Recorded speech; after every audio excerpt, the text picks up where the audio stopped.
Hi, good evening. My name is Erica Riley, and I will be educating my classmates about abortion ban laws and the effects on banning abortions. First, I will go over the attention device. It's a story from one of the ladies that was going through an abortion situation. Her name is Nicole. To start off, Nicole began her morning with a simple prayer: "Please let my car start today." She had already gotten the mandatory ultrasound, scrounged up $595, and taken time off work.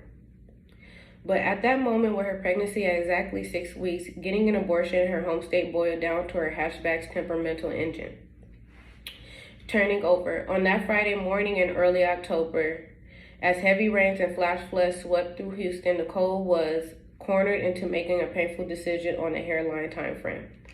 She was one of thousands of Texas women feeling the impact of a new state law banning abortions after embryonic cardiac activity is detected. Usually around 6 weeks of pregnancy, often before a woman even realizes she is pregnant. And that was from CNN. The topic revelation statement is really a real eye-opener, is the decrease in funding for abortions for clinics such as Planned Parenthood. Since then, it has caused a big uproar. Women are more prone of attempting to do at-home abortions, which is very dangerous and deadly if not accompanied or performed by a professional nurse or doctor. Significant statement is Nicole, she chose to not have her last name used, on October 22nd, 2021, states to CNN, "I just had to honestly just make the decision quickly and say, you know what? I'm 33 years old. I have a week and a half to kind of decide this, and it's just going to be a yes." Honestly, at this point, Nicole, who asked that her last name not be used, told CNN minutes before having the procedure. Another statement that was also said by law professor Joanna Grossman, as she put it, "It's just a really scary time to be a woman." I wanted to go over a preview of main points first, as we go over on education on abortion bans. Second, the consequences to abortion bans for right now and in the future, and benefits of not having abortions banned. Finally, different states and their time frames of getting abortions before you're unable to do so, and the history and landmark of abortion bans. A few key points on the education for abortion bans, which we need, is federal, state bans, and restrictions on abortions. According to Planned Parenthood, at the federal level, the Hyde Amendment and a federal abortion ban both limit abortion access nationwide. Federal level attacks on abortion access also include attempted 20-week bans.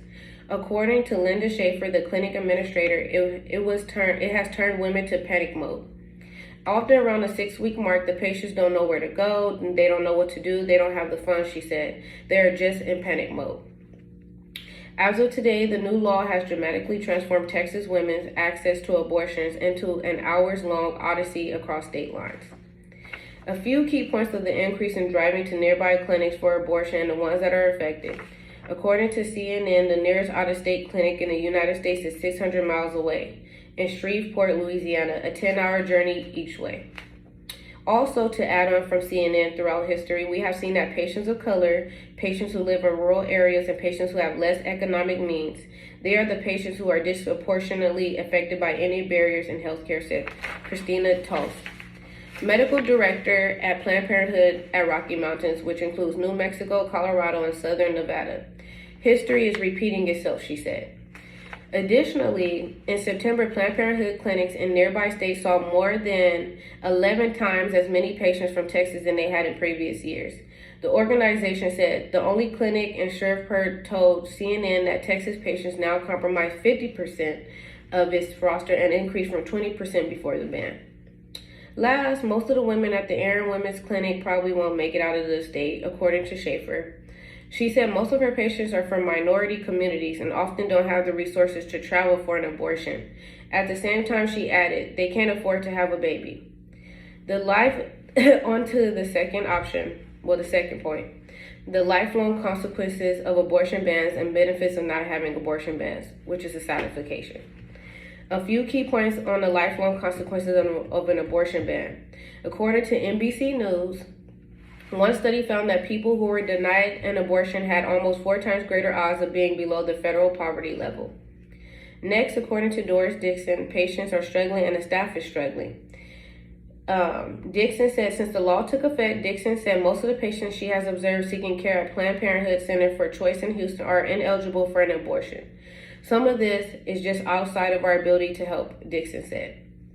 There are no babysitting services for people to send their children to while they go out of state. And there's no guarantee that they won't lose their jobs because they will be gone for 2 or 3 days. The issue is a lot bigger than even just finding resources for them to go.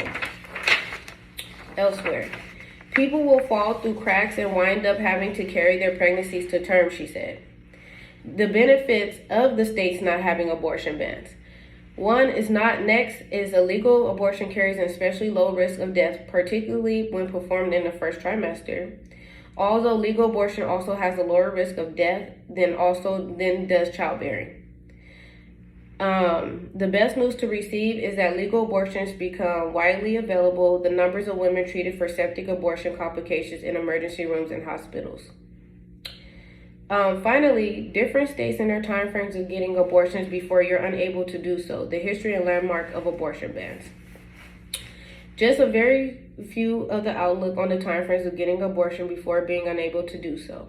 To start off, 16 states, including 4 with 2 different bans, have attempted to ban abortion before viability, but have been stopped by court orders. Several of these states still have bans in effect at a later point in pregnancy. 43 states prohibit abortions after a certain point in pregnancy. 1 state bans abortion, menstrual period state bans abortion at 20 weeks, last menstrual period 18, post-fertilization state law. 16 states ban at 22, 20 states at that point, 4 states ban abortion at 24, and 10 state imposes the 3rd trimester, which is 25 weeks. The history and landmark of abortion ban. Although recent legislation passed in Arkansas and North Dakota is allowed to stand, it will be harder for women to get an abortion in those states than it is in New England in 1650. A few rogue doctors and midwives performing abortions in early America only as far as back as the 1850s in reality trusted midwives and medical practitioners abortion from the beginning of American colonial life and throughout world history. For my lasting thought, they have banned and has so many restrictions on abortions today and I feel like today is the day to make a change for choice to have better lifelong results. Thank you for listening to my video, watching my videos on abortion bans. Once again, my name is Erica Riley, and thank you for your time.